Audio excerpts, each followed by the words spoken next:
Okay, so what I'm going to take you through is I have a Panther platform 2006 Lincoln Town Car here.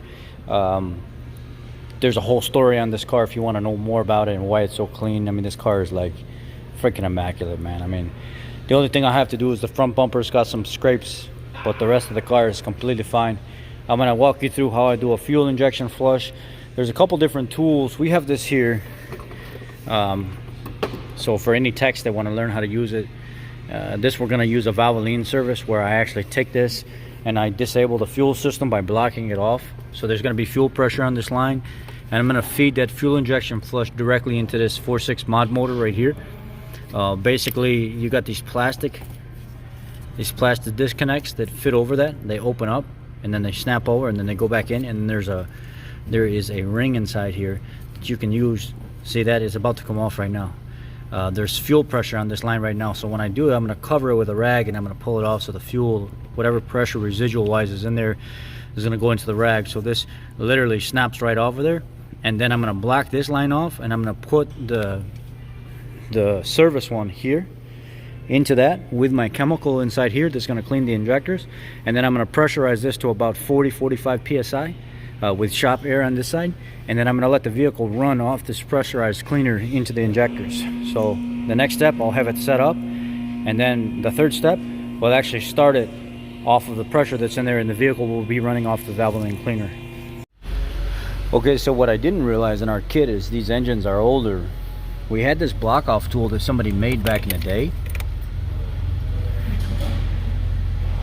but they never got a feed tool. So we had a second block off tool right here, and I was like, wait a second. This is the male side block off tool, and this is the female side, or vice versa, whatever. We don't need both of them, and these are the engines that always come in that we work on.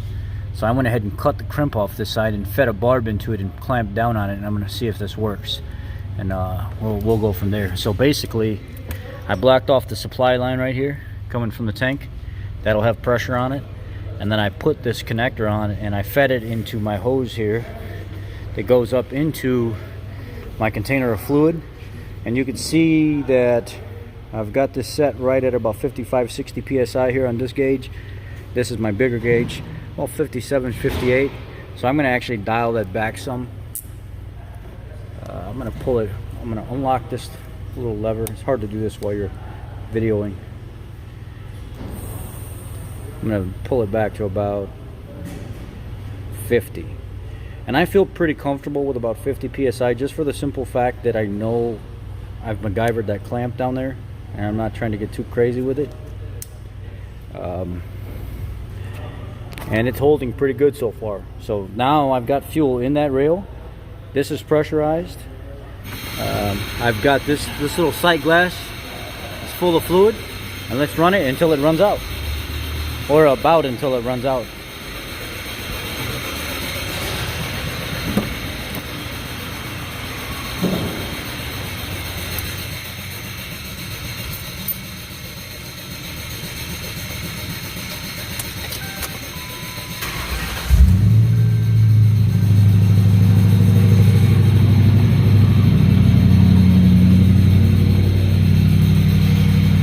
And then when it's running, you need to come back and check your gauge. So I'm still right at about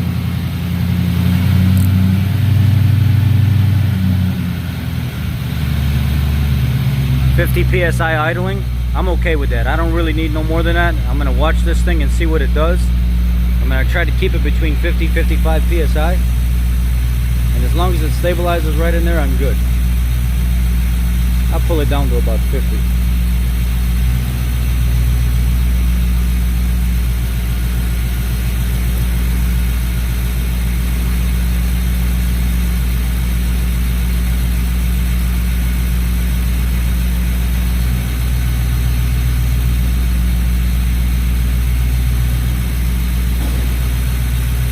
I'm gonna leave it right there.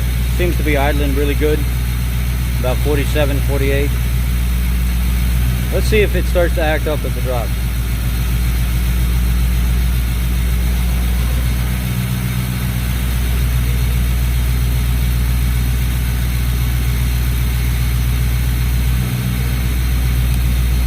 I want it to stay right up about 50.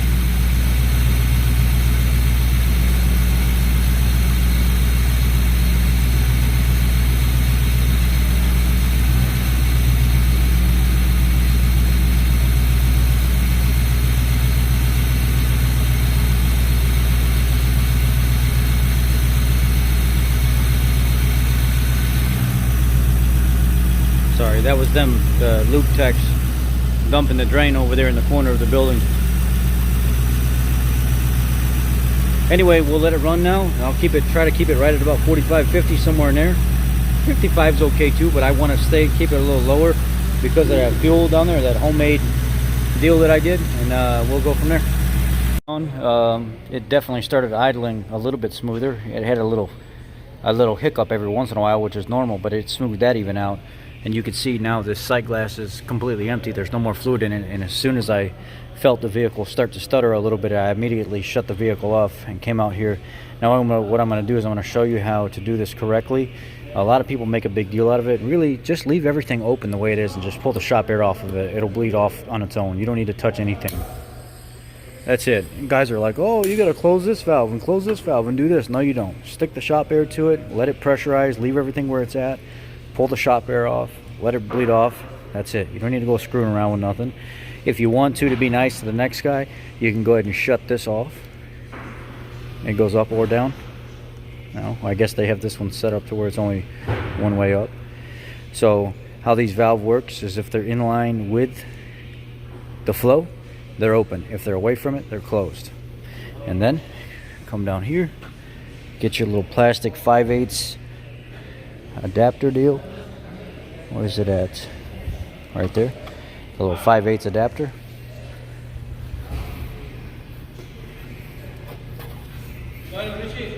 I got it. What do you got? Fuel injection flush. Oh, yeah. Clean the injectors. Oh, for the gas? Yeah.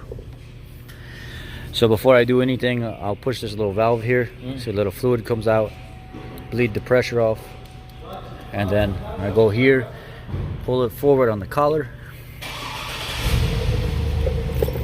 pull that one off, so it came out of there. Pull this tool is the release lock for it.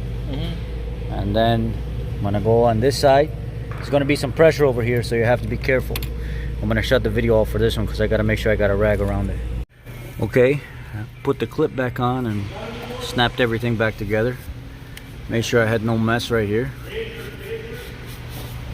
Bro, now I'm gonna go back inside and prime the fuel system.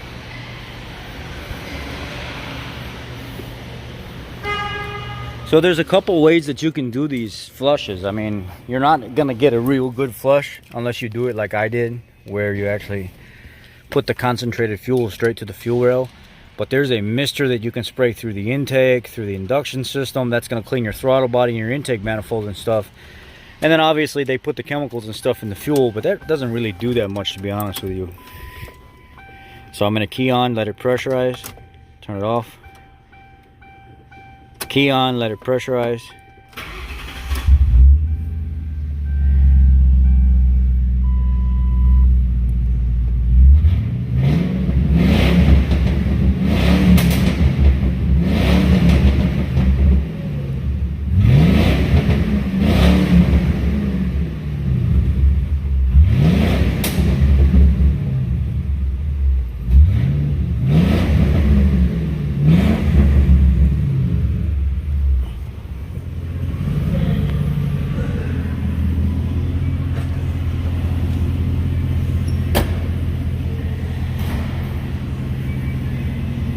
It's gonna stink a little bit now that I ran all that cleaner through there and the engine's been burning it, so it's gonna have a little bit of an odor to it. Come back up here, make sure you recheck, make sure nothing's leaking where your connection was at. It's running real smooth. Alright, so that's it. That's how you do a Valvoline fuel injection flush. Like I said, you can put some cleaner in the fuel. It might help a little bit, but probably not, because the gasoline additives from the top tier companies already have fuel additives in there. Some guys, there's a mister tool that you can put inside the intake manifold, and you can angle it and it will spray fuel through the intake tubing, but you got to be careful because you'll get stuff on your mass airflow sensor and it'll cause all kinds of issues. So they're trying to find a port like down here, but if you do that, you're going to be sucking in air and it's going to set codes and stuff as well. So it's better to take it to somebody that has the kit that can do it. Or you can probably get something from Harbor Freight or off of Amazon, order a fuel injection kit for a 4.6 mod motor, which is going to be the same on the as the trucks. It's going to be the same as the one in the cars, the Mustang setup, the Town Car setup, the Mercury Grand Marquis setup. You know, most of them are all going to be the same. So anyway, and there's going to be multiple adapters. Even if they're not, you can find the right one to fit. But that's how I did my setup, my fuel injection flush on my 2006 Lincoln Town Car. Thanks guys, appreciate you. Subscribe to the channel, give it a thumbs up. Make sure these videos get shared and spread, because if that doesn't happen, then the channel doesn't grow. It's as simple as it is, guys. I appreciate you.